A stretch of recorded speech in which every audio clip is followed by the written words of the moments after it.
Vortex, do you honestly believe that I don't know how redundant this channel must be? I mean, I'm the one living my life. Y'all are the ones just gawking at it. Much offense. Well,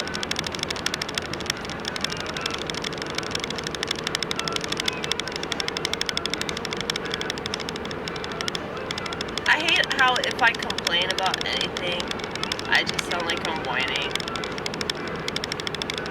But if I don't complain, I'm lying to myself, you know? If I don't deny that there's certain aspects of my life that are difficult, I'm lying. If I deny the fact that sometimes I have a really hard time with the way I was conceived and like certain aspects of like the way I was raised in this country and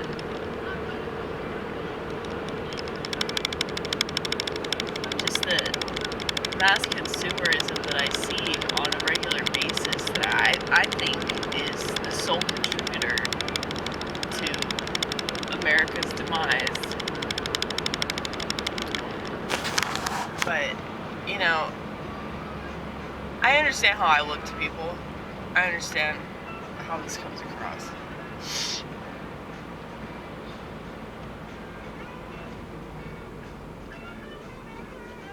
And I do think that,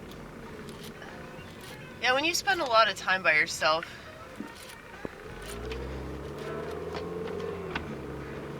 you know, it probably does make you crazy because you have less of an opportunity to bounce all of your ideas off of other people. But I also think that it makes you saner at the same time. Like for me, personally, I have to be alone. And maybe that is like somewhat of a prison.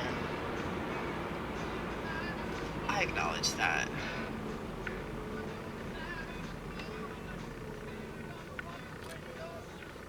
Because everything is some kind of cope.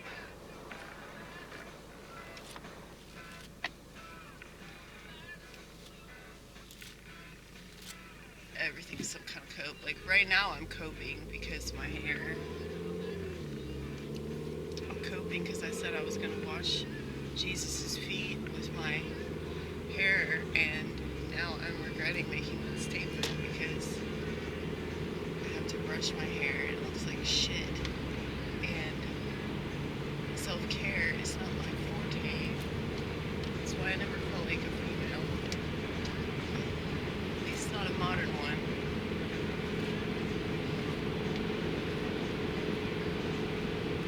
But anyway. Yeah, like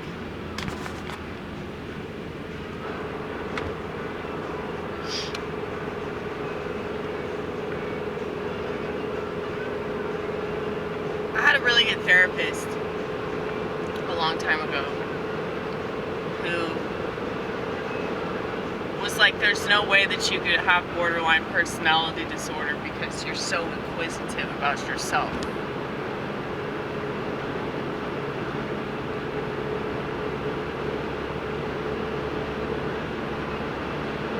And then years after that session, he accused me of having schizophrenia. And so that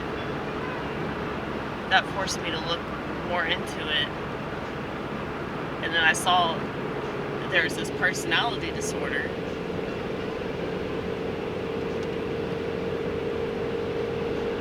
that is sort of like an inverted version of schizophrenia. Call it schizo lite. Because there's just a lot that we process, and we know that we're processing it. But that's gotta be frustrating to the outside world. Because, you know, what I do here with you at Vortex, I used to do with other people all the time. Like, just a constant thing, like me analyzing myself. And, you know, my friends at the time were like, just somewhat disturbed by this. Like, why do you have to analyze everything into the fucking ground? Why? Why? Why can't we just enjoy ourselves?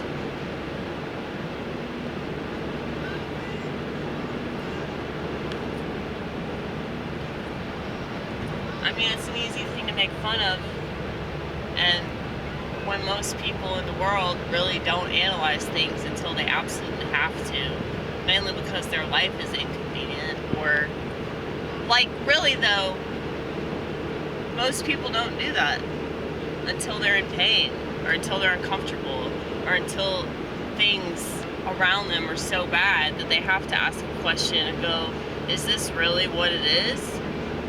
What they tell us the problems are, is that the actual problem, or is it something else? You know?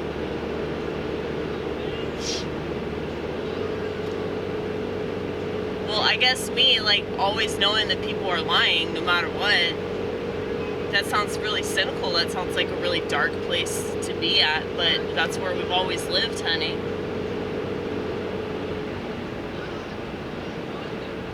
So I don't really see a light at the end of the tunnel. I just navigate in the dark, damn it. You know? I think that people are stupid. If they have hope in this world, they are stupid, stupid, stupid.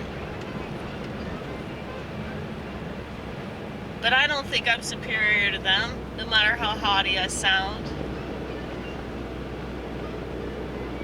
I just feel sorry for them when they're stupid-ass hope, you know? But that doesn't mean that I don't have hope in God. I don't have hope in the things that I think are right.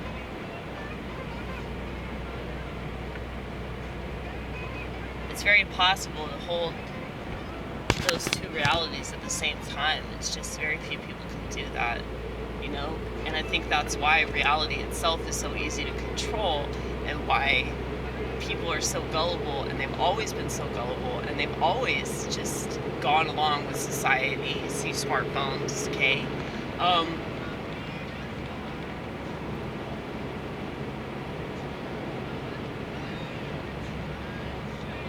People go along because it's harder to not go along. You think I don't understand that? Just because I'm not like that doesn't mean I don't understand that.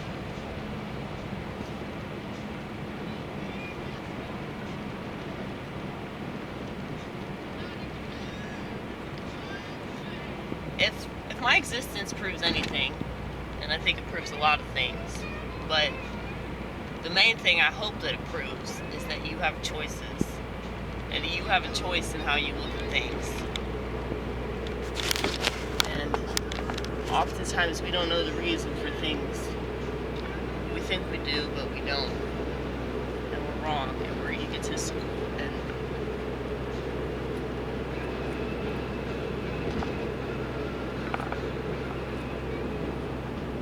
I do know that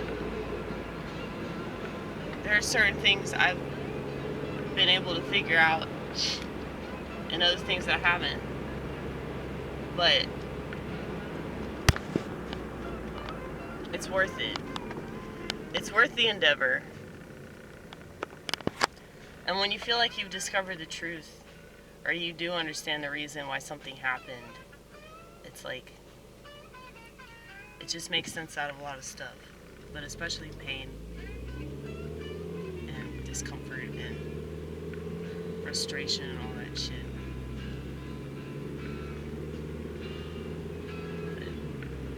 But is that wisdom?